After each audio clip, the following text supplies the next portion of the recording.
Welcome to Hack the Entrepreneur, the show which reveals the fears, habits, and inner battles behind big-name entrepreneurs and those on their way to joining them. Now here is your host, John Naster. I want to take a moment to tell you about an email marketing tool that has made my life easier and Hack the Entrepreneur more profitable. It made it more profitable and easier through email automation. With email automation, we get this amazing sense of what our customers and listeners really want, what they're interested in, and how we can serve them. They make automation easy, with no more duplicate subscribers, no more fighting with your email funnels, no more hacking automations together to make it all work, and best of all, no more wasted hours and days fighting with an email app that you don't understand.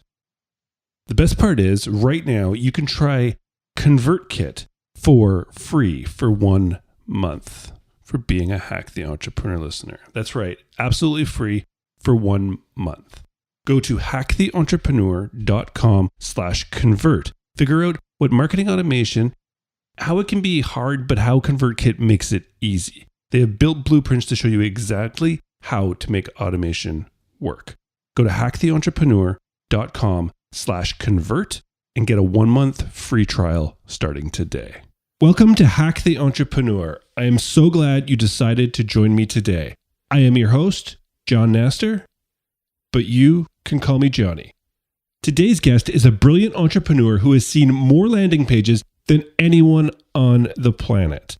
In fact, he still looks at over 1,000 every single week. He is co-founder of Unbounce, a company that allows marketers to build, publish, and split test landing pages without an IT department or knowledge of HTML.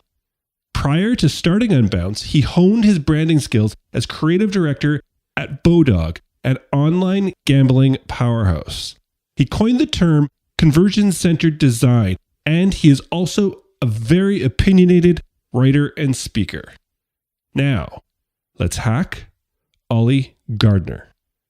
I want to take a moment to thank today's sponsor, Franchise Help. Whether you're a seasoned business owner looking to grow your portfolio or you're just starting to look for your first business, joining a franchise can be a great way to get a leg up on your competition. Franchise Help is here to connect motivated entrepreneurs like you with franchises that can help your new business succeed. Whatever you're passionate about, there's a franchise that can help you build it smarter and faster using time-tested methods that work. You can own your own business, but you don't have to go it alone. Franchising gives you a proven business plan, the strength of a larger organization, and the recognition of an established brand. Visit franchisehelp.com/hack to take their franchise quiz and find out your next business. That's franchisehelp.com/hack.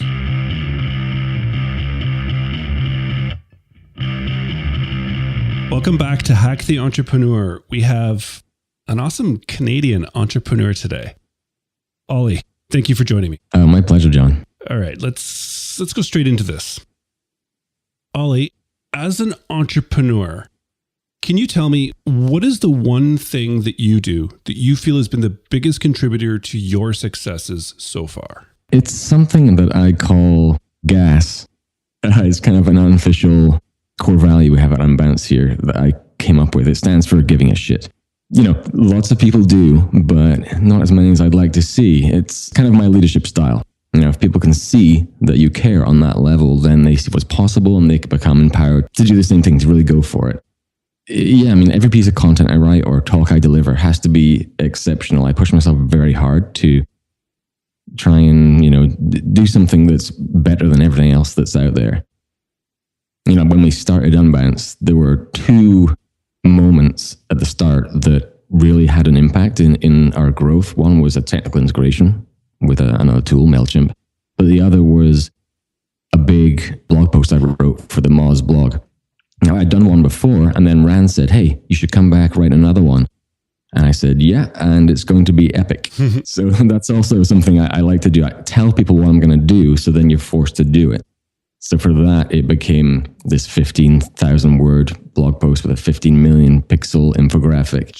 that it just smashed all of their records, and it's been translated into 12 languages, and it was huge. It was a really big thing for us, and that's just because, just really wanted to do something, be very generous with your content and your time. Yeah, I love that. Like, and it's going to be epic. I will do it, and it's going to be epic. And then actually step up and do it, though. Yeah, and it was so big that I couldn't write on their blog anymore. It's great for exposure, but I couldn't do it because I couldn't live up to that. And it took me, it was too hard. It took me 3 years to go back and write again.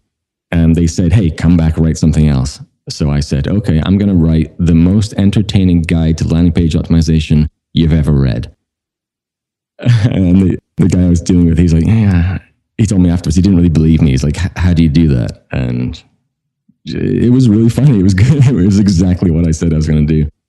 So. And how do you do it? How do you do that? Where did you get this style? Write drunk, edit sober. The classic advice.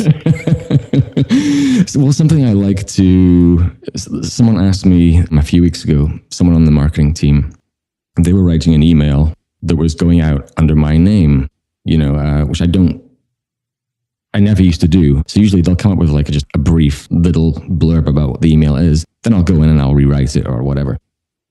And I completely rewrote one. And they said, well, how do I write it in your tone or the Unbounce voice?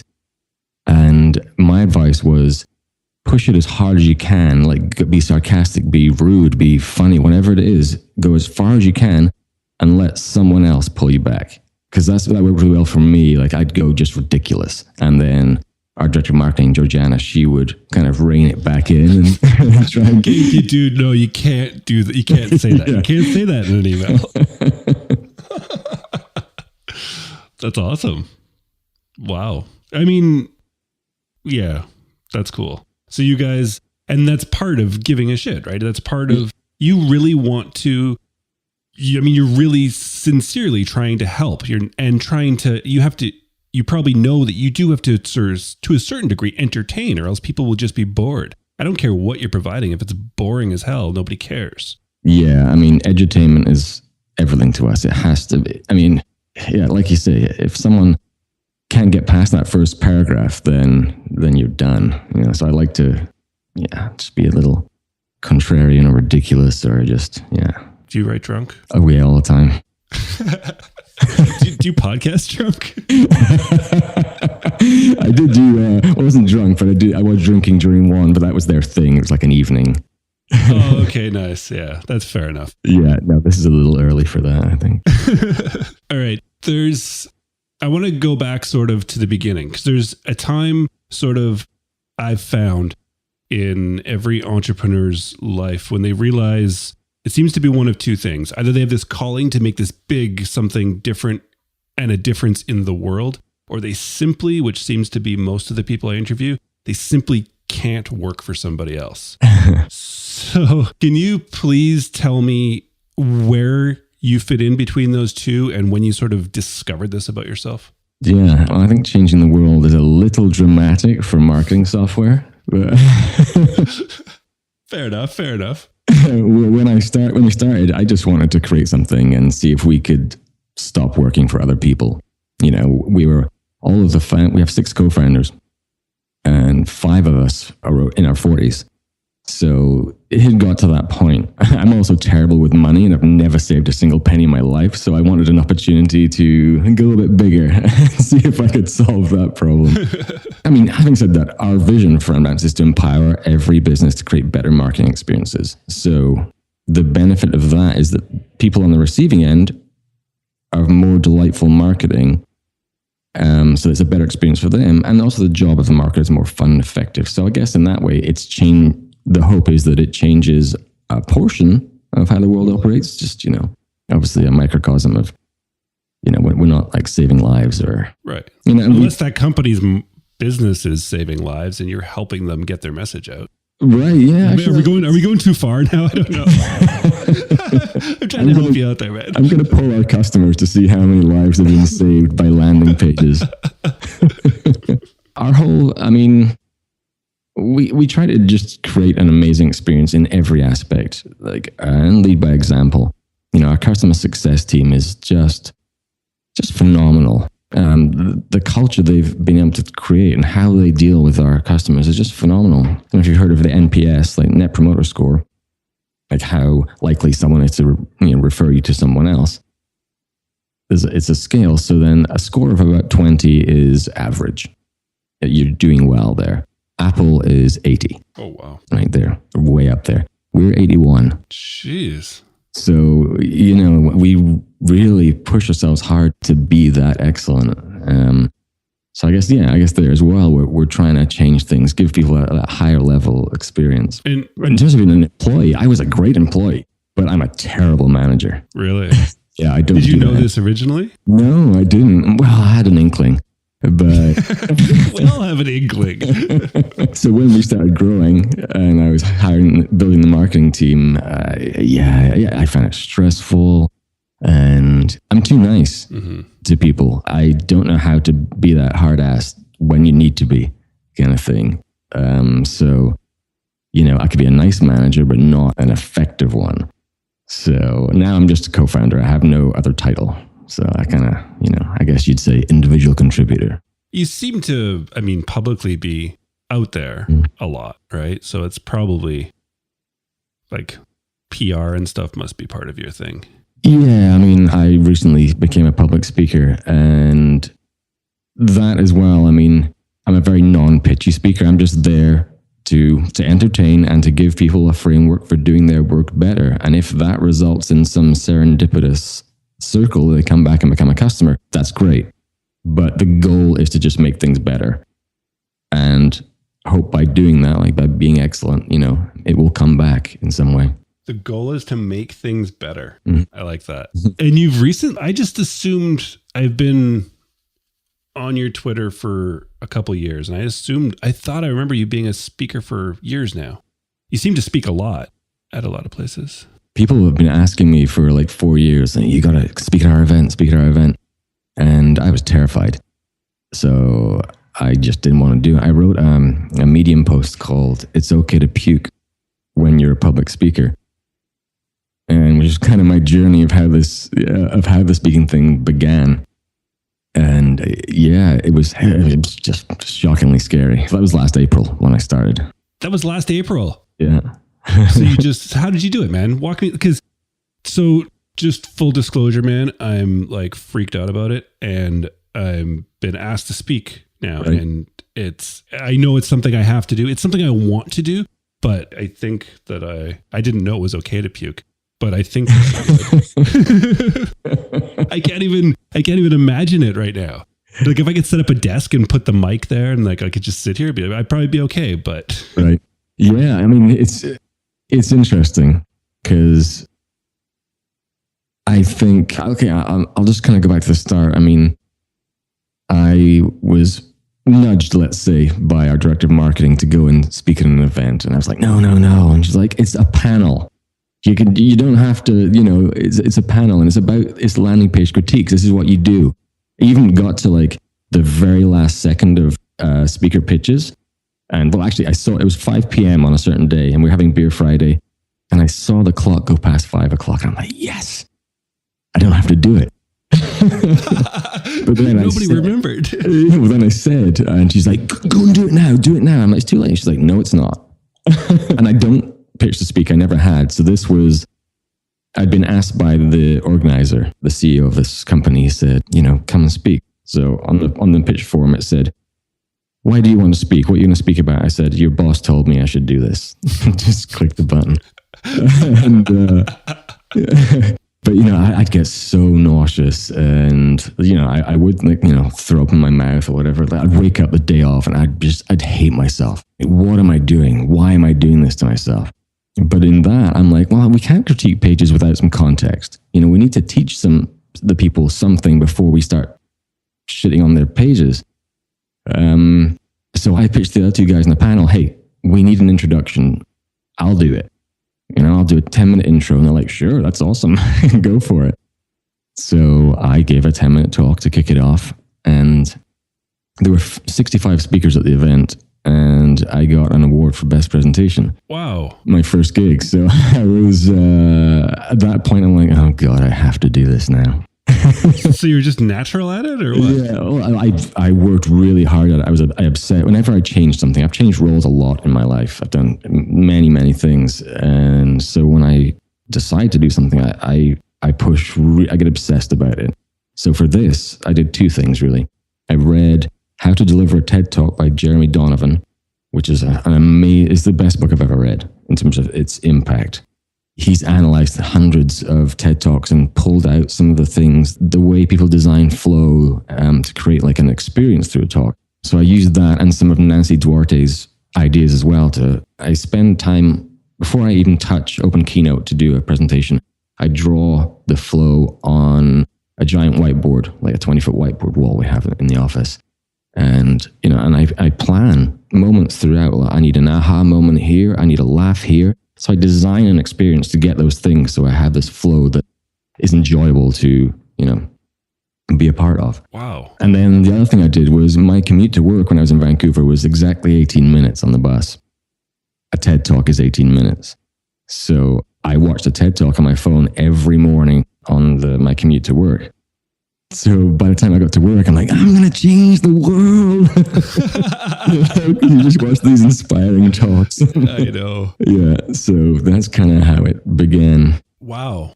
And then you could do it. See, that I was really hoping for more of a stumbling sort of struggle. I was freaked out that how about I do the 10-minute introduction and then I got an award and now I just kind of rule. That was so not helpful to me, man. Yeah, it's. I was like, he's gonna have the trick for me, and that's it. But it's like, no, there's no trick. It was hilarious. So it was HeroConf. It's a hardcore PPC conference. It's actually the next gig I'm speaking at again, which is next month in Portland. But so at the end of it, I didn't know they pulled up the 4 award winners. They're for different awards. They got us up on stage, mic'd us all up, and then it was open Q&A from the whole place. So now I'm really nervous. Like my knees are shaking and they ask a question. Given Google's big announcement the other day, blah, blah, blah, blah, blah, impact on PPC, blah, blah, blah. And I'm like, oh no, I'm a landing page guy. I know about PPC, but really this is way over my head. So they went down the line asking the question and they're delivering brilliant answers because it's their thing. And it gets to me and I think, I have 3 options here. I can say, I don't know, I can lie, or I can be funny. So I kind of lean into my mic and say, Google made an announcement. And there's little ripples of laughter. And I said, I must have missed it while I was working on my best presentation. And raucous laughter just breaks out. I look over the table to our team and they're all like, oh, what's he doing? But it went down well. That's awesome. Well played, man. Well played. Okay, so let's go to a struggle then, or a failure. Let's talk business, not the speaking part of it, but as entrepreneurs, as human beings, one of our greatest struggles is the fear of being wrong, making mistakes, and failing. So, Oli, can you walk me through how to be wrong? Well, first of all, I'm never wrong. That's the attitude I love. I think the secret to being wrong is to try to be right in the correct manner. Now, what I mean by that is, I'm less concerned with being wrong than making sure I can learn from it, which that sounds a bit trite and obvious, but I compare it to the concept of A/B testing. You should never run a test without a hypothesis that will teach you something no matter what the outcome is. So if you test a button color, you're going to learn nothing from a failed test. You're like, oh, they didn't like that color. That's useless. But if you tested the labels on your pricing page grid to let people self-identify with a label such as, this one's for growth hackers, this one's for entrepreneurs, and you track the results all the way through your funnel to the point where you know the quality of the customers you're getting, like an ideal plan, whether they churn at a certain rate or not, or activation metrics, and you're attracting the wrong type of person, then you've learned that you're misrepresenting to your target audience. So, and you're acquiring the wrong people. So you learn something from that. And I think as long as you set yourself up in the right way, when you fail, it doesn't really matter, because you get something out of it. Nice. I like it. So try to be right in the correct, or try to be wrong in the correct manner. Try to be right in anything, but yeah, approached it in the right way. We did something similar. We had low pricing plans for Unbounce. Like there was a $10 a month and $25 a month. And we were just getting the complete wrong people who didn't even know what marketing was. And we'd spend so much time on the phone for support. The support burden was so expensive.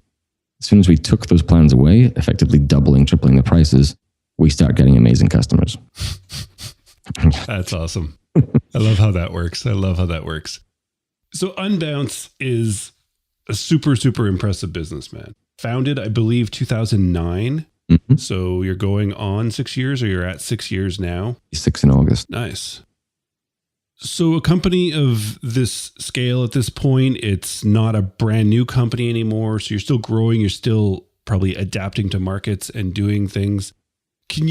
Let's talk projects. And projects can be, say, anything you guys want to take on, a new direction you want to head, something you guys want to do. But how, at this point, between you and your other founders, do you guys figure out that a project is right for Unbounce to take on and kind of go full into head down? It's there. I mean, right now we're because we are growing fast. We have 93 employees now, and we're doubling every year revenue and headcount, and we're in that dangerous place where scaling becomes an issue. We were just talking about prioritization yesterday, actually, and we're kind of like the idea of a landing page, which is a single goal, right? It's very focused. We're laser focused on just doing one thing exceptionally well. We resist the urge to run off and try and, be more, becoming a larger tool set or something. Just do one thing exceptionally well. So that helps us, whenever there's a new idea, we're like, yeah, that doesn't align with our vision, our mission. So we don't go there. Yeah, does that answer that? Or maybe? Kind of, yeah. And maybe the answer was, so you guys are all discussing prioritization. Like, is it hard? Is there ever a time, I don't know how to phrase this question, but I'm wondering if a business that's growing at your scale, you started 6 years ago, is there ever times where you guys are just like kind of blown away by it and kind of like, wow, like there's a lot to figure out here. Like, you know what I mean? Like it's like you're being thrown into situations. Well, you've kind of thrown yourself into this amazing situation, and it like, you know what I mean? Like, you guys obviously know what you're doing, but ahead of you, there's always so many, like thousands of things probably coming at you that you don't really know the exact answers to at this point. Because it's business. That's part of it, right? Yeah. I mean, we're fortunate in many ways that we picked a great idea, with a real problem. And we've not really, I can't think of a single thing we've done that, we planned on doing that was wrong, like in the wrong direction. Almost, I really struggle to think of one. And we still haven't built the thing we envisioned 5.5 years ago. But it's a big problem for the product management team, which is new in Unbounce, trying to find those priorities and trying to balance, so I'm going there saying, okay, as part of my speaking, I need access to data. I need the data from our back end. I need to be able to go out and talk about things that nobody else in the world knows. And that needs someone from the BI team. It needs someone from engineering. And they're like, well, you can't just throw up the founder hand and say, we're going to do that. We have to find a way of putting that on the roadmap. And how is that beneficial in other ways?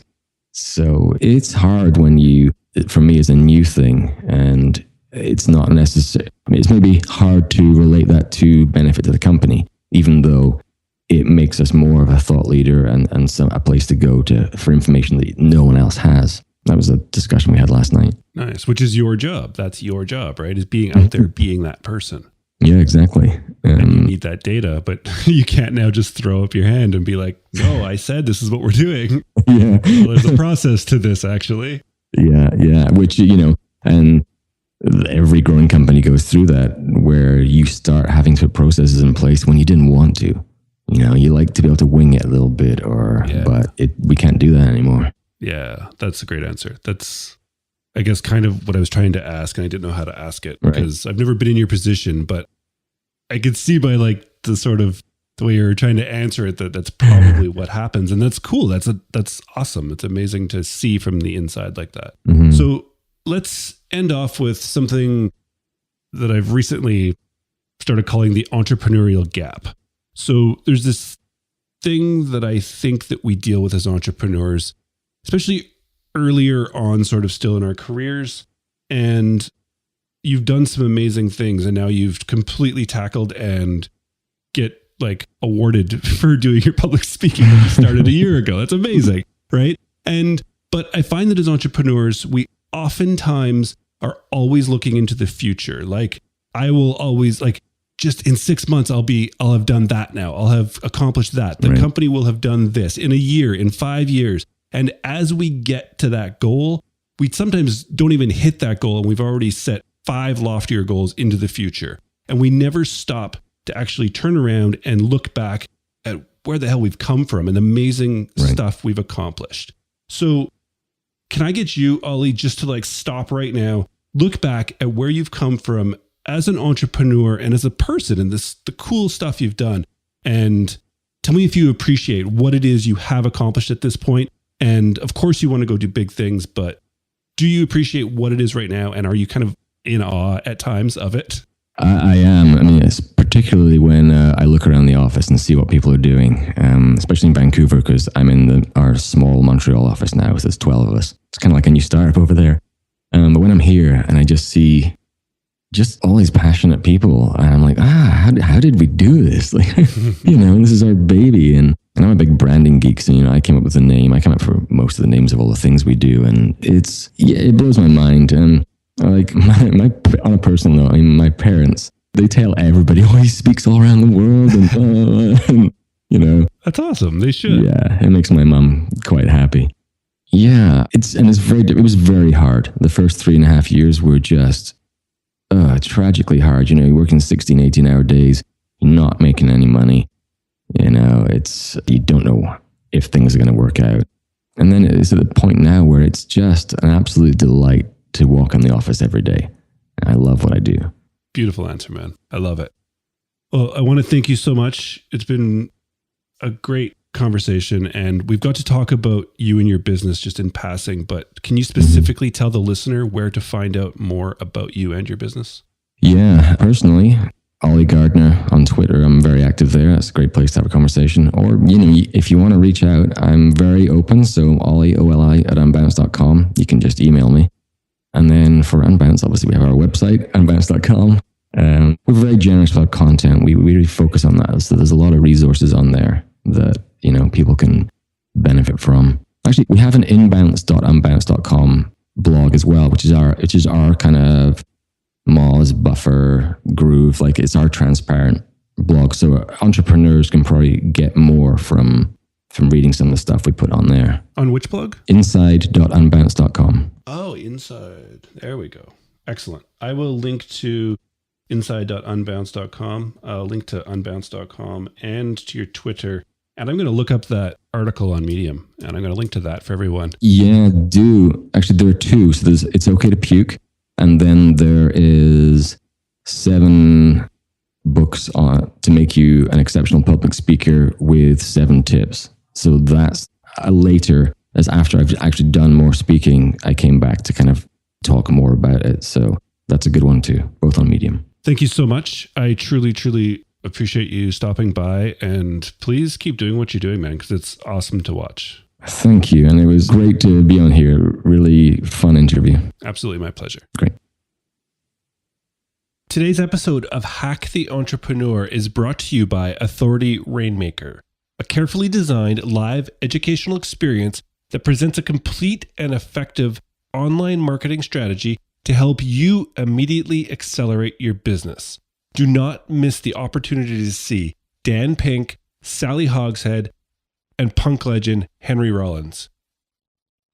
Oh yeah, I'm going to be there too. Come and meet me. It'll be fun. Not to mention the secret sauce of it all, building real-world relationships with other attendees. Get all the details right now at rainmaker.fm/ meet John.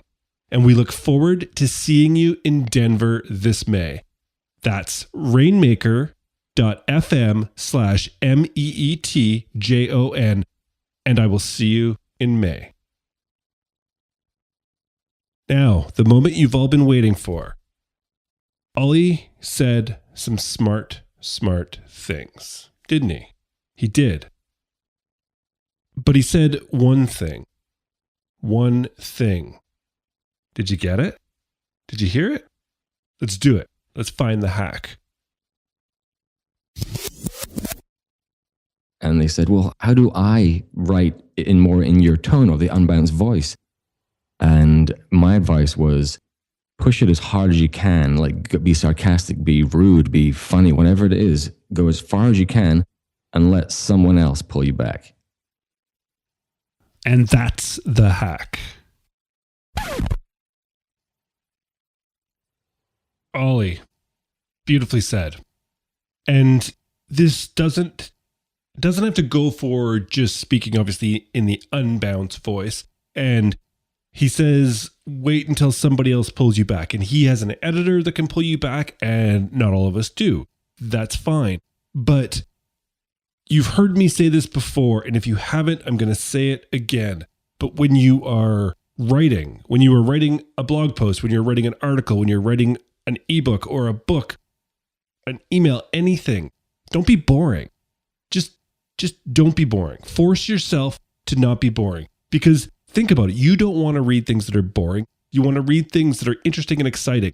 And trust me, the reason why I'm taking this as the hack, because Oli is the master of writing stuff that is not boring. Like, he absolutely draws you into his content and makes things that shouldn't be that exciting to read, they just are. I'm not super into conversion, and I'm just not. But his whole thing about the conversion-centered design, the way he writes it, the way he explains it, the way he just brings you into his story, and the posts that he writes on Medium they're amazing. It's like he's literally talking in your head, going through it and like making jokes, and it's amazing. And it truly is. When he's speaking, when he's writing an email, when it's just how it is. If he's doing graphics it's amazing.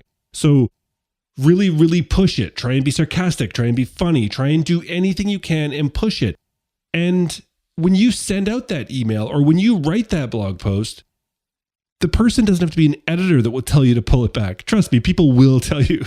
People will tell you to pull it back. And that is totally fine. That's totally fine. Listen to them if you want, but at least you're getting some interaction. You're getting some resonance with people, and it's doing something, affecting them in a way that they are at least responding to you. You don't want everybody to love you, but I mean, it's just part of it. So they're either going to love you, they're going to hate you. What I guess I mostly want to say is you don't want them just to be bored and to not acknowledge that they are out there reading your stuff or listening to your stuff or watching your stuff.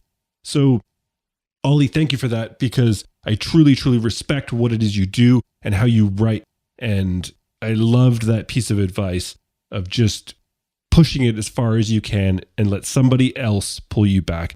Don't keep pulling yourself back. So that was a lot of fun. And I thank you, Oli, for stopping by, because I really appreciate it. And that was a super, super fun conversation. You should now go to the website. New URL for you, HTE.io, and get onto my email list. I will write you an email every Sunday afternoon, and it will not be boring. You'll either love it or you'll hate it. And that's just how it is. But it's the best stuff that I'm going through. I'm having amazingly brilliant conversations with people every week for this show. And it's just a lot of stuff going on about business and a lot of things just about life and about figuring out how to do this entrepreneurial journey. And I'm just laying it all out to you on Sunday, quite unfiltered and just kind of out there. And I'm getting a lot of awesome feedback, and I would love to have you there. HTE.io. Go there and get on the list. I would love to speak to you and have you reply to even the welcome email and tell me where you're listening to. Tell me what you think of the show. Even if you don't like it, that's cool. So this has been a lot of fun. I really, really, truly appreciate you stopping by. I know you have a lot of options out there for podcasts, and I really do appreciate you taking the time to join me. So this has been a lot of fun. And until next time, please keep hacking the entrepreneur.